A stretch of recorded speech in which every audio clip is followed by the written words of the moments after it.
My name's Sally Wilson and I'm the lead solution consultant here at Zscaler for local government public sector organisations within the UK and Ireland.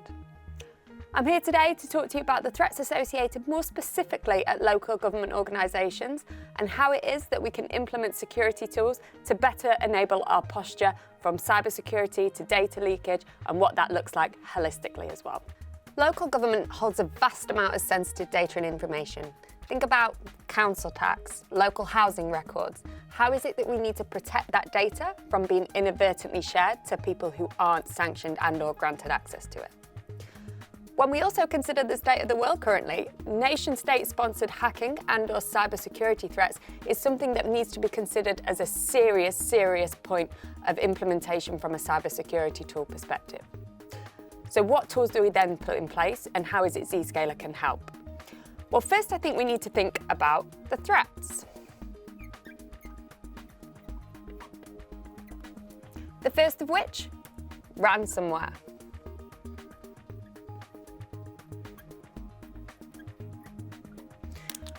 I do not need to tell you, and nor do we need to be efficient or proficient with the news articles that are coming out at the moment to know that every single day there is another local government organisation who's been targeted specifically by ransomware for the purposes of exfiltrating data or information and then making financial gain off the back of that. The next, phishing campaigns. This specific threat is aimed at the sole purpose of exfiltrating sensitive user credentials and/or information through the use of distributed email addresses, as an example. Phishing is something that we see more and more in local government today, and having tools in place to protect against phishing campaigns is absolutely critical to bolstering our cybersecurity posture. And last but not least, third parties. Local government rely on third-party contractors more and more every single day for the purposes of facilitating contracting for remote desktop, as an example. How is it that we consider these third parties as a zero trusted identity or a zero trusted individual to make sure that we're implementing policy specifically for them as a third party and treating them completely different to our users? So these are our threats. Let's think about our vulnerabilities.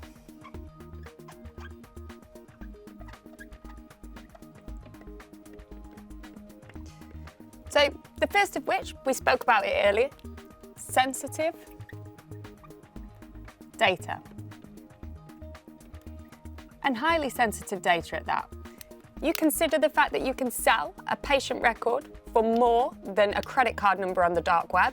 We need to consider cybersecurity for local government as more important or critical national infrastructure than a global bank. Distributed workforce.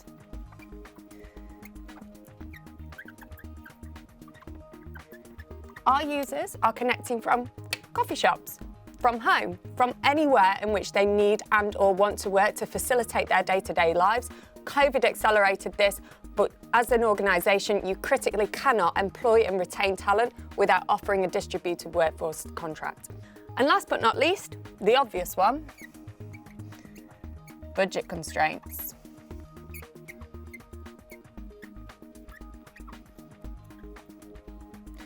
Local government has been severely underfunded for many years.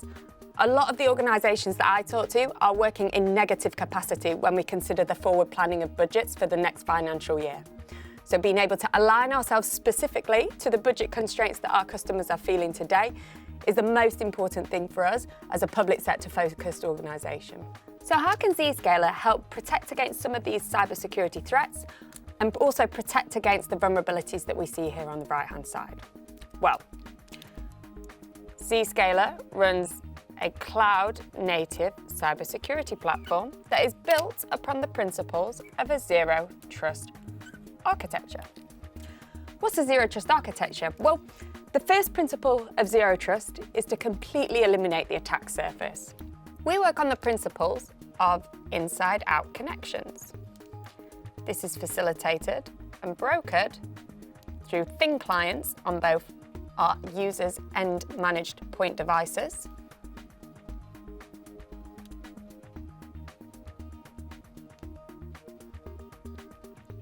and thin, lightweight virtual machine connectors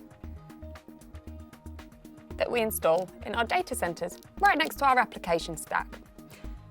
Think about the principle of zero trust. We've eliminated the attack surface because we're only making outbound calls. There is no listening port on a connector on an end user's device or the connector within our application stack environment either. Within the cloud-native Zero Trust architectured exchange that Zscaler has built as a globally distributed cybersecurity tool, we have tools such as Advanced Threat Protection, or ATP. Advanced Threat Protection is there to govern across ransomware, phishing, apply block rules to sophisticated and unsophisticated attacks, zero-day attacks, botnet callbacks, and so on and so forth. Advanced Threat Protection is the mainstay and tool that we need to implement as the very minimum for protecting our users against these particular attacks. We also implement data leakage prevention.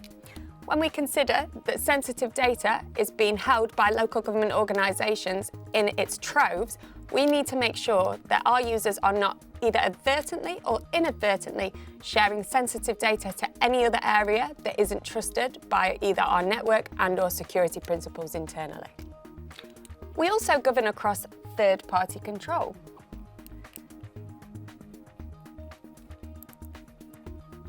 And act as an air gap between those third parties who we're relying on to facilitate the day-to-day running of some of our organisation's operations. Holistically, the Zero Trust Exchange, or Zscaler's cloud-native security platform, is able to protect against threats, but also manage and mitigate the vulnerabilities which we know and exist to be there today. When we consider budget constraints to be part of this, Zscaler, particularly within the UK and I, has built a specific team which is there to know and understand the challenges associated with local government budgets and to align ourselves to the offsetting of the various point security tools that you might have implemented in anger today that could be consolidated by a single cybersecurity platform. Guys, thank you so much for listening. I've been Sally Wilson and we've been talking about the threats and vulnerabilities associated with local government organisations in the UK and I. If you'd like any more information, please contact your Zscaler account team or make your way to our website where we'll be happy to facilitate you with more information.